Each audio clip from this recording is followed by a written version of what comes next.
Hello class 10 के प्यारे students, सबका स्वागत है Harsh Parse. Welcome to my channel, my YouTube channel, my application. Social science जो है जीएसईबी बोर्ड का, that is very different from CBSE board. उसके जो गाला के जो पेपर सेट है, 6 पेपर सेट, उसके सेक्शन ए सब हम सोल्व कर रहे हैं। बाद में बी सी डी में जाएंगे, पर अभी सेक्शन ए सारे सोल्व करेंगे। उसमें जो पहला गाला का पेपर है ना, that is the board sample paper, जो बोर्ड ने सैम्पल पेपर निकाला हुआ था 2020 के आसपास या उससे पहले निकाला हुआ था, वो सैम्पल पेपर हम सोल्व करने वाले हैं। ये सैम्पल पेपर के आंसर्स तो आपको कई जगह से मिल भी जाएंगे, ठीक है, पर जो डिटेल्ड एनालिसिस होता है कि भाई यहाँ पे है जैसे कि ताना रेरी फेस्टिवल, उसके सामने क्या आता है, तो हमें पता है वड़नगर। तो अब हमें ये पता होना चाहिए कि वड़नगर और कौन सी 3 चीज़ों के साथ जुड़ा हुआ है। ऐसे कुछ एनालिसिस करते हुए जाएंगे तो एक साथ कई सारी चीज़ों को हम दिमाग में रखते जाएंगे। सबसे पहले ये जान लेते हैं कि 80 मार्क के पेपर में से 60 मार्क का सेक्शन ए होता है, जिसमें सब ऑब्जेक्टिव पूछा जाता है। यहाँ पे मैच द पेयर है ताना रेरी फेस्टिवल, हमें पता है वड़नगर। वड़नगर ताना रेरी फेस्टिवल चैप्टर 1 में ही आ जाता है।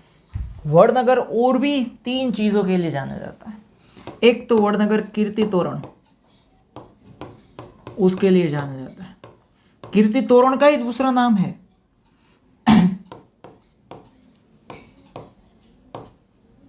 Tower, victory tower. क्या? विक्टरी टावर, ये भी वड़नगर से जुड़ा हुआ है। और हाटकेश्वर महादेव, हाटकेश्वर महादेव,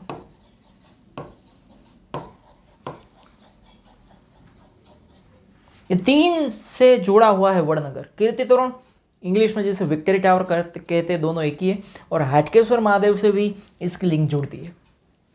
ये हिस्ट्री में वड़नगर ये 3 के साथ जुड़ा हुआ है, ये और ये चौथा, बस ये 4 के अलावा वड़नगर कहीं नहीं आता है, ठीक है। तो वड़नगर इनलेबर्ग, जिसे हम जड़तर कहते हैं, उसके लिए फेमस है बीकानेर। बीकानेर कहाँ आता है? राजस्थान में आता है, फेमस ओवर देयर। फिर है रुद्र महालय, रुद्र महालय सिद्धपुर का फेमस है। तो पाटन कहाँ के लिए फेमस है? पाटन की वाव, रानी की वाव, उसके लिए पाटन। पटोड़ा फेमस है, Patan. Patan is famous for all that things. तो आई बात समझ में? यहाँ पाटन कोई ऑप्शन में नहीं आता है। अब है true false. The ancient script of Harappan civilisation has now been deciphered. जब ये चैप्टर चलाया था तब मैंने यहाँ पे खास रुकवाया था स्टूडेंट्स को और कहा था कि ये बात पूछते हैं, तो ये सैम्पल पेपर में तो आ ही गई है। तो जो हड़प्पन सिविलाइजेशन की जो स्क्रिप्ट है वो वहाँ पे खुदाई काम हुआ तब मिली थी, पर अभी तक वो डेसिफर्ड मतलब डिकोड नहीं हुई है, इसलिए जानकारी ज़्यादा मिली नहीं है कि उसमें क्या है। और यहाँ पे लिखा है कि जान मिल गया, मतलब ये फॉल्स है, अभी तक डिकोड हुई नहीं है। डेसिफर्ड मतलब डिकोड होना। I am proud to say that, मुझे कहते हुए गर्व है कि मैं जो धर्म को रिप्रेजेंट करता हूँ उसने मुझे टॉलरेंस, कंपैशन और यूनिवर्सल फ्रेटर्निटी के पाठ सिखाया है। स्वामी विवेकानंद ये कहते हैं। चैप्टर नंबर 7 ट्रू है ये, ठीक है। सेकेंड लास्ट पैराग्राफ में, लास्ट पैराग्राफ जो है इस चैप्टर का, उसमें फर्स्ट 2 लाइन में लिखा है चित्ता इज एक्सटिंक्ट। चैप्टर नंबर 9, चित्ता is extinct from the forest of India. India के जंगलों से चीता अभी गायब है। ट्रू है ये, अभी चित्ता है नहीं। अब है 1 और 2 वर्ड्स में आंसर देना है, ठीक है। What is the main resource of water on earth? देखो यहां पे सरफेस लिखा हुआ होता तो रिवर वाटर आंसर आ सकता था। सरफेस के ऊपर मेन रिसोर्स क्या है? तो रिवर वाटर। पर अर्थ के ऊपर मेन सोर्स ऑफ वाटर तो रेन। क्या है? रेन। अब है what can be constructed to collect the rain water. को कंस्ट्रक्ट करने के लिए क्या चीजों की जरूरत पड़ती है? चैप्टर 11 जहां खत्म होता है उसमें लास्ट सेकंड टॉपिक है ये।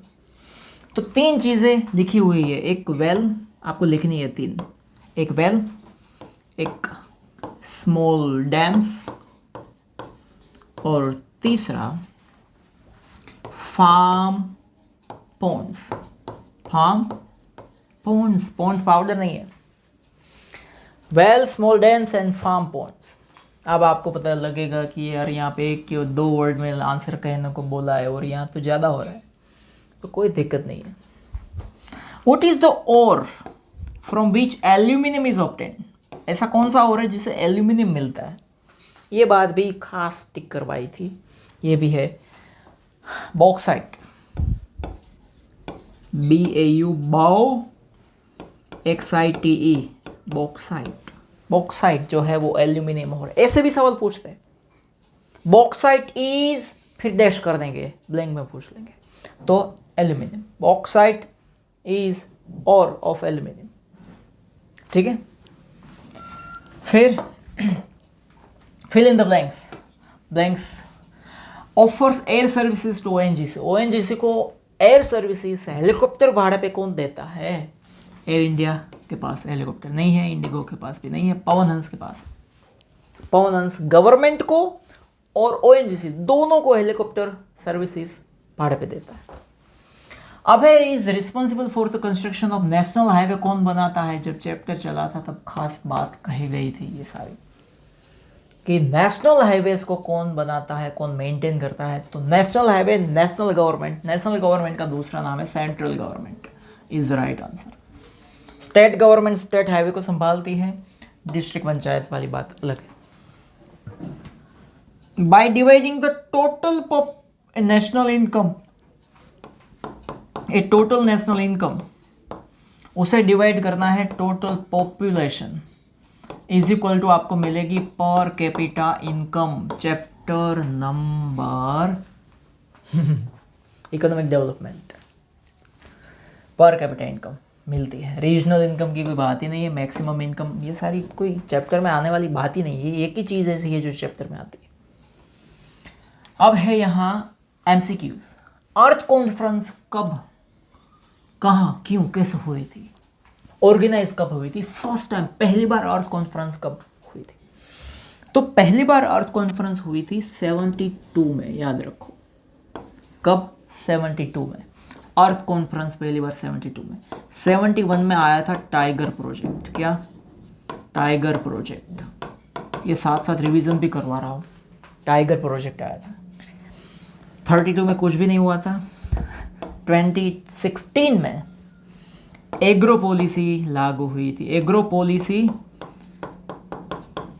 2016, चैप्टर नंबर 17, उसमें जो अलग अलग प्रोग्राम्स है उसमें ये लास्ट प्रोग्राम है, एग्रो पॉलिसी 2016, जिसका अंतर्गत गवर्नमेंट ये कहना चाह रही है कि हम कुछ करीब करीब इतने लाख, 10 लाख जैसे लोगों को हम एग्रो फील्ड में जॉब देने की सोच रहे हैं। अच्छी बात है। तो 71 टाइगर प्रोजेक्ट, 2016 में एग्रो पॉलिसी आई थी, 72 में अर्थ कॉन्फ्रेंस। अब है यहाँ विच इज द ऑर्गेनाइजेशन, ऐसा कौन सा ऑर्गेनाइजेशन है जो एडिबल आइटम्स मतलब खाने लायक चीजें जो है उसकी क्वालिटी को रेगुलेट करता है। अब इसका आंसर गाला में भी गलत दिया गया है क्योंकि उसमें दिया है BIS। BIS जो है वो ISI का दूसरा नाम है और ये BIS एक ऑर्गेनाइजेशन है जो ISI को जो भी अलग अलग चीज़ें जो है वो इस स्टैंडर्ड को मिलती हो उसे ISI मार्क को देता है BIS ऑर्गेनाइजेशन। ओके, तो वो तो है ही नहीं। अब है यहाँ पे FPO। FPO क्या है? तो फ्रूट्स, जाम्स या फिर जूस जो टिन में पैक होते हैं, वैसी चीज़ों को FPO मार्का लगाया जाता है। ISO जो है, ISO जो है वो दो चीज़ है। ISO 9000 जो है वो कंपनी के मैनेजमेंट को देखकर इंटरनेशनल स्टैंडर्ड पे उसे ये सर्टिफिकेट देता है, और दूसरा जो ISO है वो एनवायरमेंट, ISO 14000, एनवायरमेंट को आप कितना अच्छे से संभालते हैं उसके हिसाब से इंटरनेशनल स्टैंडर्ड आपको दिया जाता है, इसलिए वो भी नहीं है। अब है केक। मैंने ये जब चैप्टर चलाया था तब बताया था कि केक मतलब एडिबल प्रोडक्ट्स की क्वालिटी को बेहतर बनाने के लिए इंटरनेशनल लेवल का ये ऑर्गेनाइजेशन है। तो केक कोडेक्स, एली मेलाट्रियस कमीशन, ये पूरा है फॉर्म, ठीक है। एलियोय मेलाट्रियस कमीशन, ये फूड क्वालिटी को, एडिबल आइटम्स को रेगुलेट करता है। तो ये दिमाग में रहे, चैप्टर नंबर 18 में है, लास्ट में। अब विच इकोनॉमिस्ट, इकोनॉमिस्ट की पूरी टेक्स्ट बुक में एक ही नाम आता है, अमर्त्य सेन, जिसे नोबेल प्राइज मिला था। ये पाकिस्तान का है बंदा। रविंद्रनाथ टैगोर की बात नहीं आती है, ये कृपलानी की भी बात नहीं आती, एक ही है, अमर्त्य सेन, ठीक है। अब last, When is the World Elderly People Day celebrated? Elderly people की जब बात आए तो मैं आपको कहूँगा कि आप एल्डर मतलब सबसे बड़े की बात आए तो भारत में सबसे बड़े कौन है? तो जिसका नोट पे फोटो है, गांधी जी। गांधी जी का बर्थडे क्या है?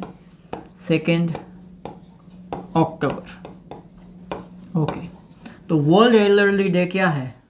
1 अक्टूबर, एक दिन पहले, दूसरे दिन गांधी जी का जन्म हुआ। बाकी 8 मार्च, 1 मार्च, 10 जून कुछ भी नहीं है, ठीक है। 5 जून है वर्ल्ड एनवायरनमेंट डे, जो टेक्स्ट बुक में आता है, पूछा जाता है। 21 जून है world yoga day, environment day. 1 अगस्त world elderly people day. Okay, तो ये गाला फर्स्ट यहाँ पे हम खत्म करते हैं। गाला 2 2023 का जो असाइनमेंट पेपर्स है उसे हम सोल्व कर रहे हैं, सेक्शन है पूरा। ओके, 1 पेपर जो था, सैम्पल पेपर, जो हमने सोल्व कर दिया है ऑलरेडी। ये दूसरे पेपर में हम जा रहे हैं। उसमें सबसे पहले मैच द पेयर है, उसमें रणोत्सव। रणोत्सव जो है वो कच्छ में मनाया जाता है। कहाँ पे? वो हम सबको पता है, पढ़ने की भी ज़रूरत नहीं है। फिर है अकीक वर्क। अकीक वर्क जो है वो एक तरह का, अकीक is a kind of a stone, जिसे मोल्ड करने के लिए, डिज़ाइन जिसमें डालने के लिए खंभात भेजा जाता है। तो खंभात इज देयर, अकीक वर्क के लिए खंभात।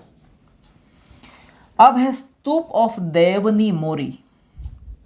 ये देवनी मोरी जो है वो एक सिटी है, टाउन है, वहाँ का ये स्तूप है। तो देवनी मोरी गांव या सिटी या नगर कहाँ आता है?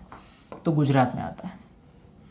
तो देवनी मोरी 3rd के सामने हम जाते हैं, गुजरात में, ठीक है।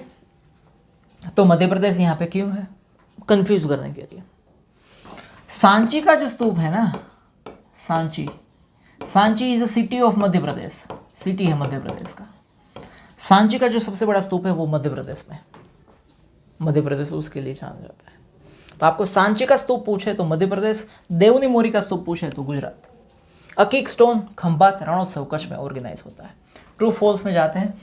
श्री महावीर जैन आराधना केंद्र कोबा, वो कोबा गांधीनगर में ही है। ट्रू है, ये कोई गलती नहीं है। द वेजिटेशन, चैप्टर नंबर 9, शुरुआत में ये डेफिनेशन है। Which can be raised naturally without the help of man, जिसमें इंसानों की कोई हेल्प की जरूरत नहीं होती है, उसे डैमेज वेजिटेशन कहते हैं, उसे वर्जिन वेजिटेशन कहते हैं, क्योंकि इंसानों की कोई हेल्प की ज़रूरत नहीं है। उसे नेचुरल वेजिटेशन कहते हैं, क्योंकि इंसान की हेल्प की ज़रूरत नहीं है, क्योंकि वो नेचुरली ग्रोन होते हैं। तो ये गलत है, डैमेज नहीं। उसे वर्जिन कहेंगे तो सही होता, नेचुरल कहेंगे तो भी सही होता।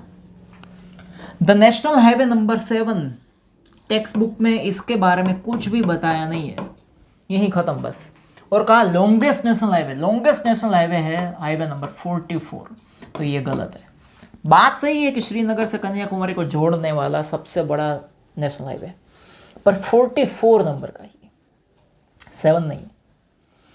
अब है वर्ड, एक वर्ड या 2 वर्ड में आंसर दो। Which must have been the first metal to be used by man, पहली बार इंसान ने कौन सी मेटल का यूज किया था? कॉपर। कौन सी? कॉपर, सबसे पहले copper. Which industrial policy of India has led to the problem of price rise? Yes, जल्दी से ये आप चैप्टर 8 में ढूंढोगे तो कुछ भी नहीं मिलने वाला है इसमें। चैप्टर 17 में भी प्राइस राइज के बारे में बात आती है, चैप्टर 17 में जब पॉवर्टी की बात होती है, पर ये उसमें भी नहीं है। ये जो बात है वो चैप्टर नंबर 16 में है। उसमें शुरू में ही सेकंड थर्ड पैराग्राफ में बात करी गई है कि इंडस्ट्रियल पॉलिसी जो 1991 आई थी उसके तहत 3 बड़े बदलाव किए गए थे, उसके तहत आगे के प्लान बनाए गए थे। उसमें 3 चीज़ें आई थी, एक ग्लोबलाइजेशन, एक लिबरलाइजेशन और एक प्राइवेटाइजेशन। प्राइवेटाइजेशन जो है उसके जो नेगेटिव एस्पेक्ट्स जो है, डिसएडवांटेजेस जो है, उसमें ये बात करी गई है, और वही इंडस्ट्रियल पॉलिसी का ही एक पार्ट है प्राइवेटाइजेशन। तो इसका आंसर में हमें लिखना है प्राइवेटाइजेशन, ठीक है, प्राइवेटाइजेशन नहीं हो।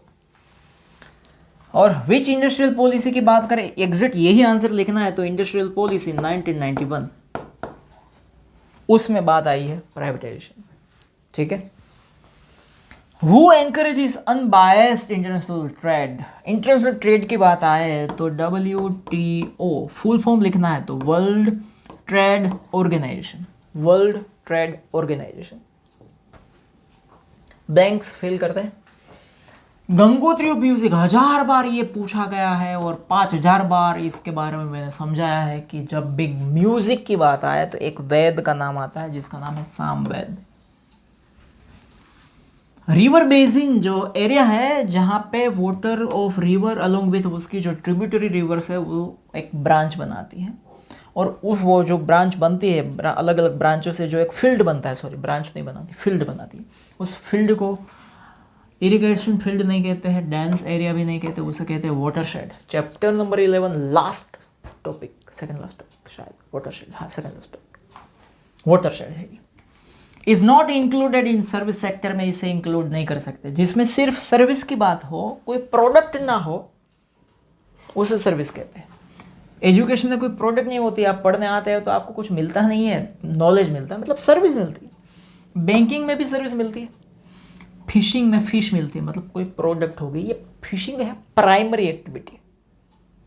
आपको ऐसे भी पूछ सकते हैं कि fishing is a kind of which kind of activity, primary है ये, और ये दोनों सर्विस में इंक्लूड होती है। एमसीक्यू में जाते हैं, कौन सा ऐसा स्टेट है जो लोएस्ट इरिगेटेड एरिया है, जिसके पास सबसे कम इरिगेशन एरिया वाला स्टेट, सबसे कम इरिगेशन एरिया,